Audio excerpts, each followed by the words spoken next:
Hey! Tambala na! At eto na sila, ang nag-iisang masugid na tagahanga ni Nicole Yala. Chris Chuper! Kasama ang nag-iisang die-hard fan ni Chris Chuper, Nicole Yala! Mula sa Mahiwagang Burnay, ang kwento.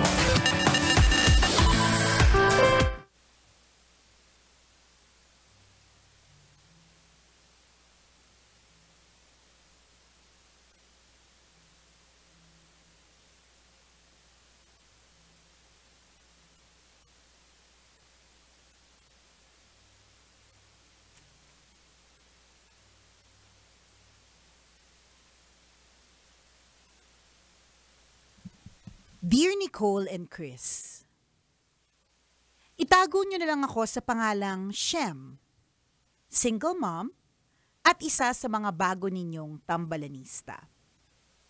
Kayo ang background ko kapag overtime ako sa work. Sumulat ako para humingi ng payo.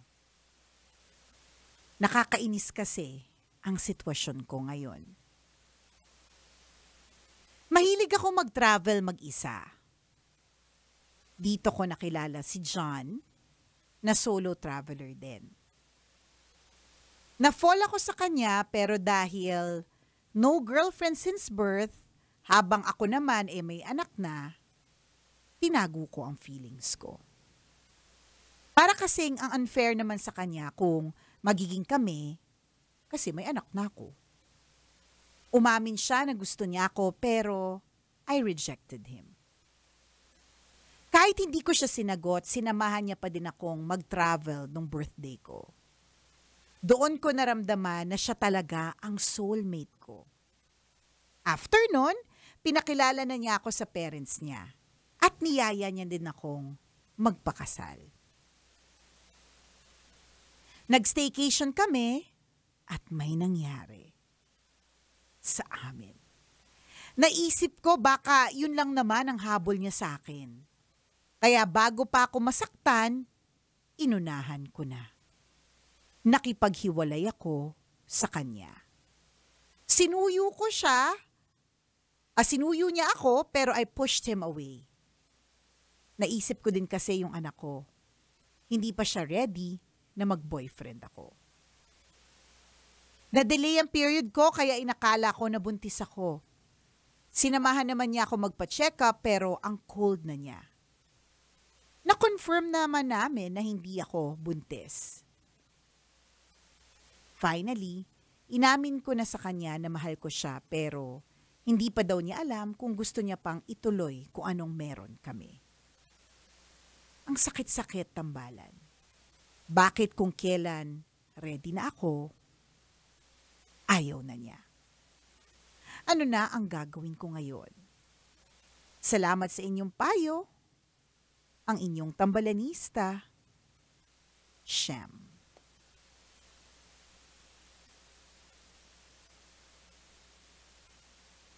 Hello sa iyo, Shem, na natatarantatious kasi may mahal pero hindi naman inamin. Tapos kung kailan umamin, saka naman umatras si Guy. Ayan.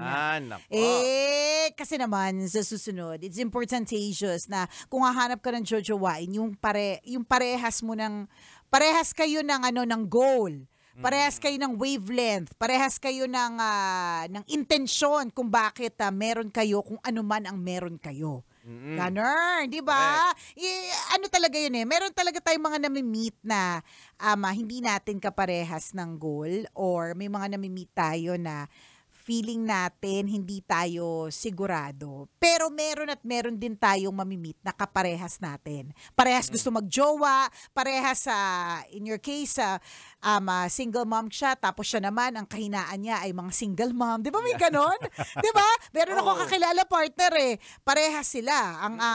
Yung kaibigan ko, nanay na. Yung naging jowa niya partner, ang kahinaan, nanay na may kamot. Oh, di ba? Eh di parehas. Ngayon, partner.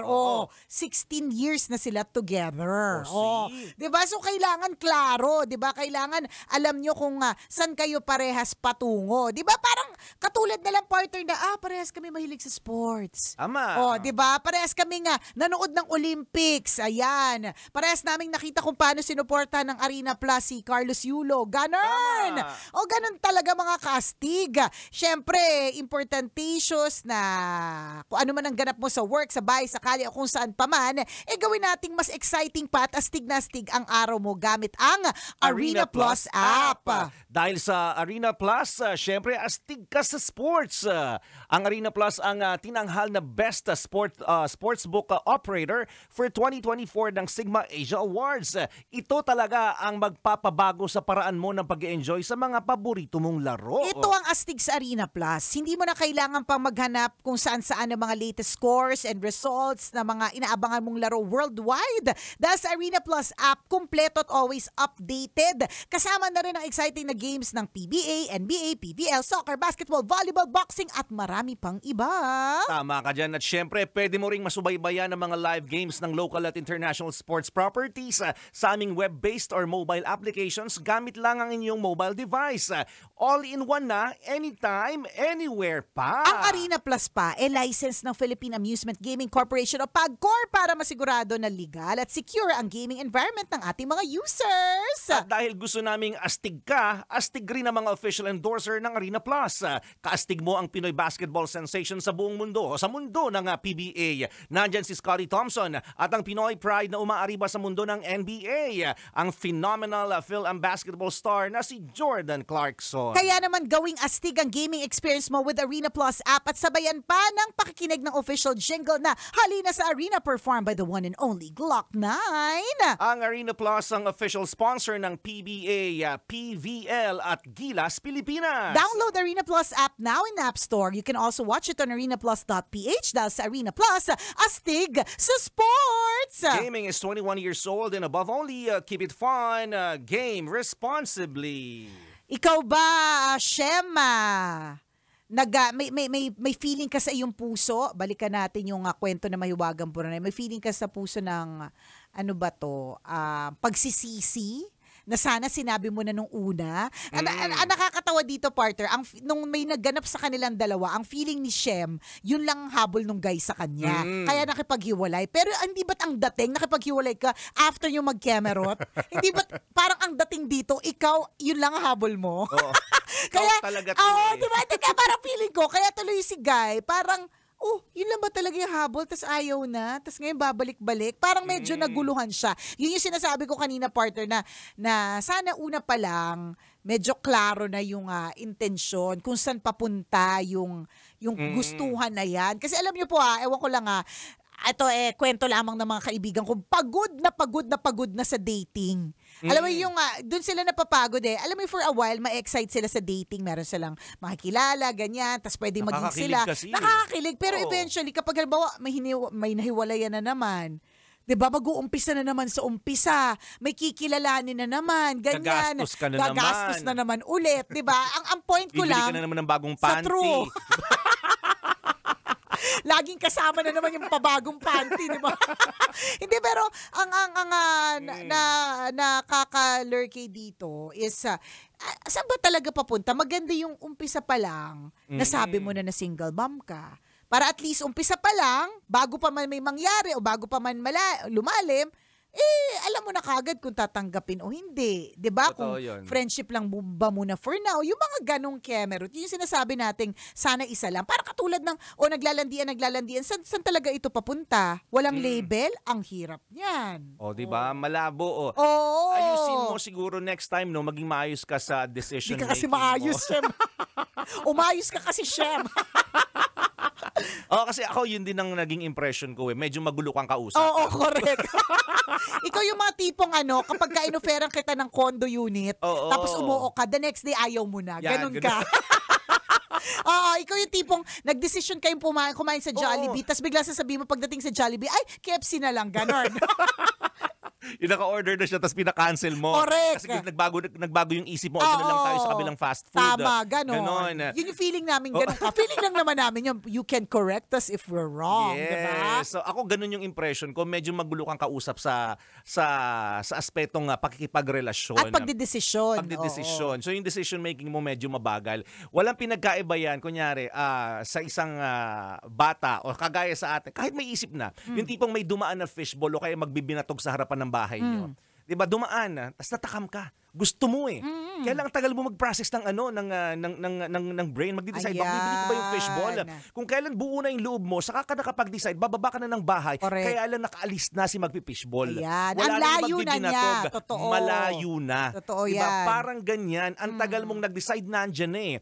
Yung minangyari sa inyong dalawa, hindi naman yun biglaan eh. It's a process. Correct. Hindi na, kaya yung mga sinasabing na aksidenteng na buntis, walang ganong na aksidente. Kasi tama si partner, proseso. May pagpatay ng ilaw, patay sindi. Yung nagyaya kayo, pumunta kayo lang. Correct, diba?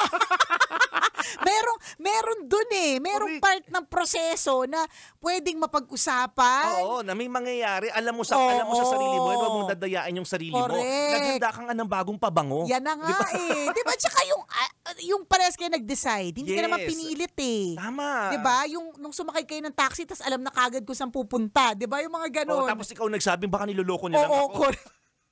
Baka ito lang yung habol. Tapos ikaw yun ang iwan. Pagkatapos mong kumeme, di ba?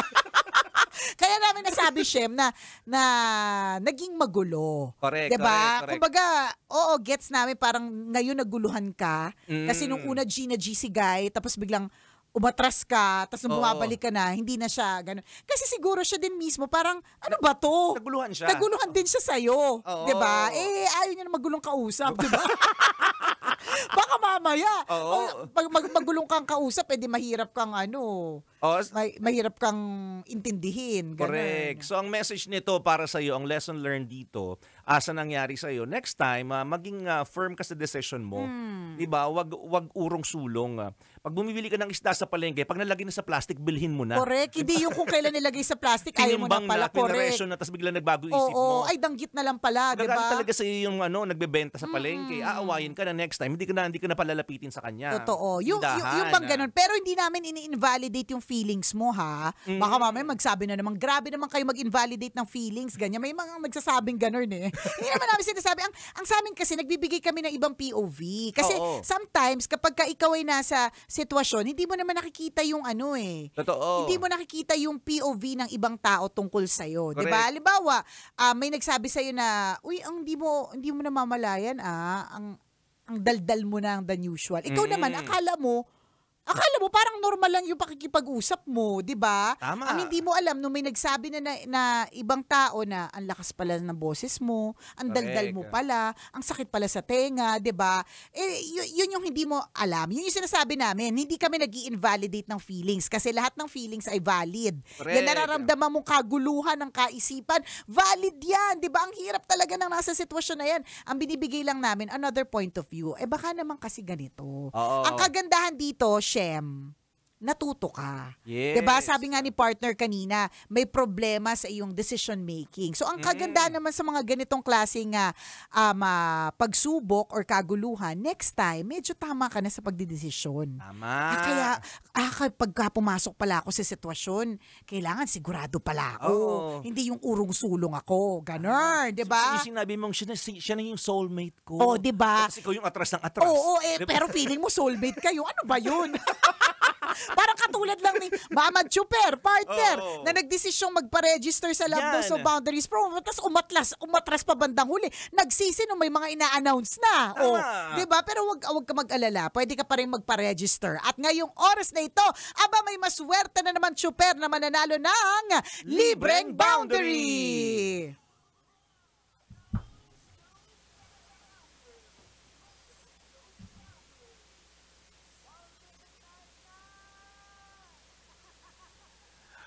Yan na. Eto Eto na, pakinggan mga kaibigan, ang ating maswerteng tsuper na tatanggap ng libreng boundary. Siya ay nagmamaneho ng Lady Allen Taxi.